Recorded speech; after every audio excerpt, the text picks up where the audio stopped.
If you're a mesothelioma patient, radiation therapy can provide significant symptom relief, and in some cases, it can help control your disease.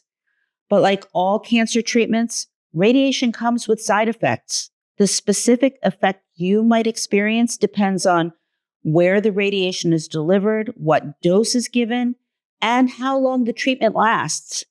Today, I want to explain what side effects to expect from mesothelioma radiation therapy, which are temporary and which might be permanent, and how to manage them so you can get through treatment with the best possible quality of life.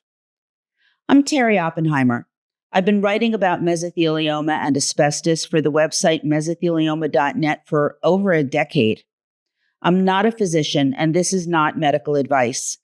But understanding radiation side effects helps you prepare for treatment and helps you recognize problems that need medical attention. So let's start with how radiation causes side effects.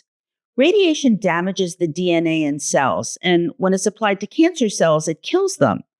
Unfortunately, the radiation beams generally have to pass through normal, healthy tissue to reach the malignant tumor, and that means that normal cells are also impacted by this powerful energy source.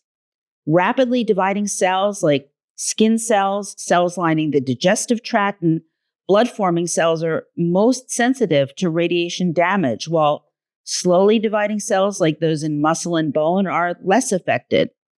The side effects that patients experience depend heavily on what part of the body is being treated for mesothelioma.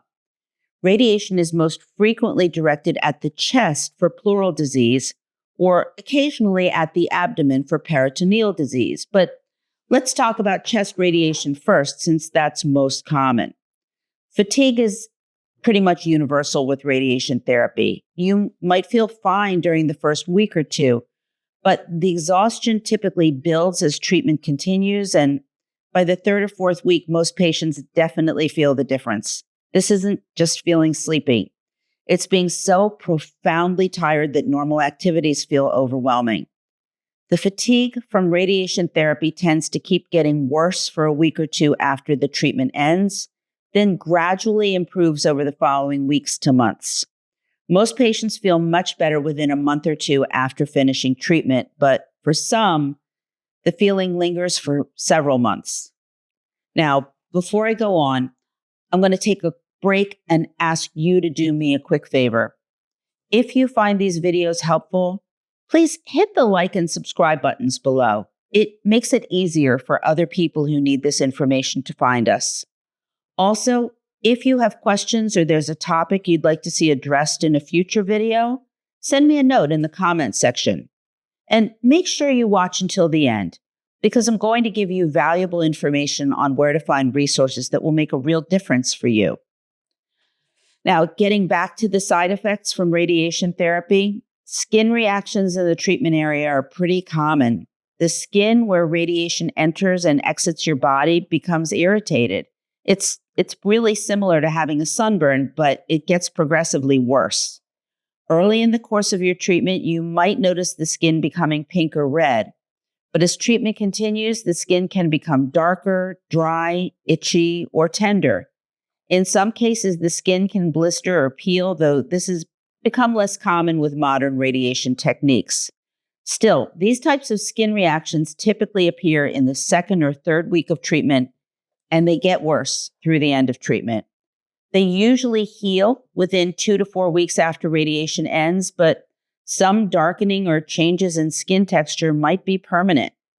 For pleural mesothelioma, the esophagus is frequently within the radiation field because it runs through the chest. Esophagitis causes painful swallowing, a burning sensation in the chest, and difficulty swallowing solid foods. It typically starts in the second or third week of treatment and then resolves within 2 to 4 weeks after radiation ends. But while it's acute, it can make eating really tough. You might need to switch to softer foods, liquids, or nutritional supplements. Pain medications and topical anesthetic solutions can help. Pneumonitis is another serious potential side effect of chest radiation. It's radiation-induced lung inflammation, and it doesn't happen to everyone, but when it does, it generally shows up 1 to 3 months after the radiation ends, not during treatment. Symptoms include new or worsening cough, shortness of breath, a low-grade fever, and chest discomfort. Mild pneumonitis can resolve on its own or with short-term steroids, but moderate to severe pneumonitis requires treatment with corticosteroids for several weeks or even months. In severe cases, pneumonitis can cause permanent lung scarring and chronic breathing problems. This is why it's so critical to report any new respiratory symptoms to your oncology team, even after radiation has finished. Don't assume that worsening breathing is just the cancer progressing. It might be treatable pneumonitis. Cough and chest discomfort during radiation are common. The radiation causes inflammation in the area being treated, and that can irritate your airways and cause a dry cough or chest tightness. This is different from pneumonitis. It happens during treatment rather than after, and it's usually managed with cough suppressants and gradually improves after treatment ends. For radiation that's directed at the abdomen for peritoneal mesothelioma, side effects are a bit different. Nausea and vomiting are more common with abdominal radiation than chest radiation because the stomach and intestines are more sensitive to radiation. Anti-nausea medications can help, but they might not eliminate nausea completely. Diarrhea occurs when radiation affects the intestines. This can range from mild loose stools to severe diarrhea requiring medication and sometimes even IV fluids for dehydration. Dietary modifications, including low-fiber, low-fat foods, they can help. Antidiarrheal medications are often prescribed. Abdominal cramping and discomfort are also common with abdominal radiation due to inflammation of the intestines. Loss of appetite is nearly universal with abdominal radiation, so that makes adequate nutrition a challenge. Long-term and permanent side effects are possible. There's scarring from fibrosis that can develop years after radiation. The lung tissue can become stiff and less functional, and that causes chronic shortness of breath that doesn't improve. The severity depends on how much of the lung was in the radiation field and the dose that's delivered. Heart damage can occur if the heart is in the radiation field, and this might not become apparent until years after the treatment. The damage can include coronary artery disease, heart valve problems, or heart muscle damage. These long-term effects are exactly why modern radiation techniques try to minimize heart exposure. Similarly, rib fractures can occur months to years after chest radiation because the radiation weakens the cells of the bones. Fortunately, most radiation-related rib fractures don't require treatment beyond pain management. They heal on their own. One of the scariest side effects from radiation therapy is the development of secondary cancers that develop in the radiation field years or even decades later. It happens because the radiation that killed the mesothelioma cells also damages DNA in normal cells, and this can cause new cancers. It's a small risk, maybe 1 to 2% over many years, but it does exist. For abdominal radiation, chronic intestinal problems can develop, including persistent diarrhea, malabsorption, or bowel obstruction from scarring.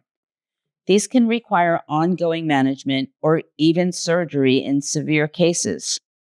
So, how can radiation side effects be managed? For fatigue, rest when you need to and do it without feeling guilty. Maintain gentle activity like short walks if you're able. Eat nutritious foods to maintain strength and stay hydrated. Accept that you won't have normal energy during treatment. For skin reactions, keep the treatment area clean with gentle soap and lukewarm water. Avoid hot water, harsh soaps, and scrubbing, and employ whatever moisturizer has been recommended by your radiation oncology team. Not all lotions are safe during radiation. Avoid sun exposure to the treatment area and wear loose, soft clothing that doesn't rub or irritate the area, and don't apply heating pads, ice packs, or adhesive bandages to the treatment area. For esophagitis, eat soft, bland foods that are easy to swallow and avoid acidic, spicy, or rough foods that irritate the esophagus. Take small bites, chew thoroughly. Use pain medications or anesthetic solutions as prescribed, and stay upright for 30 minutes after eating to reduce reflux. For pneumonitis, take any prescribed steroids exactly as directed and don't stop suddenly. Report worsening symptoms immediately.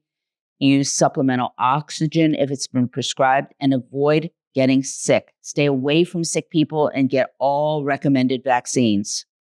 For nausea and diarrhea from abdominal radiation, follow all dietary recommendations from your team and take anti-nausea and anti-diarrheal medications as prescribed proactively. Eat small, frequent meals rather than large ones and stay hydrated. Dehydration will only make your symptoms worse. What should you report to your radiation oncology team? Severe skin reactions with blistering, oozing, or pain that isn't controlled with prescribed treatments. Inability to swallow liquids due to esophagitis. New or worsening shortness of breath or cough. Fever during or after radiation. Severe diarrhea with dehydration.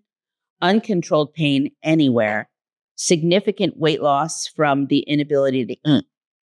Your radiation team will monitor you closely during treatment with weekly visits to assess side effects and adjust your supportive care. Don't minimize your symptoms or try to tough it out. Reporting problems allows the team to help you manage them. To review, radiation therapy side effects for mesothelioma include fatigue, skin reactions in the treatment area, and site-specific effects. Chest radiation can cause esophagitis, pneumonitis weeks after treatment ends. Abdominal radiation causes nausea, diarrhea, and appetite loss. Long-term effects can include lung scarring, heart damage, and secondary cancer years later. Management includes skin care, dietary modifications, pain control, steroids for pneumonitis. Be sure you report any severe symptoms to your radiation oncology team. For more information, visit mesothelioma.net. You can find lots of stuff about radiation therapy, side effect management, and if you want to work immediately with somebody, call 1-800-692-8608 or go on the live chat feature on the website to work directly with one of our patient advocates. As for me, remember, you can post questions in the comment section below, and I'll see you next time.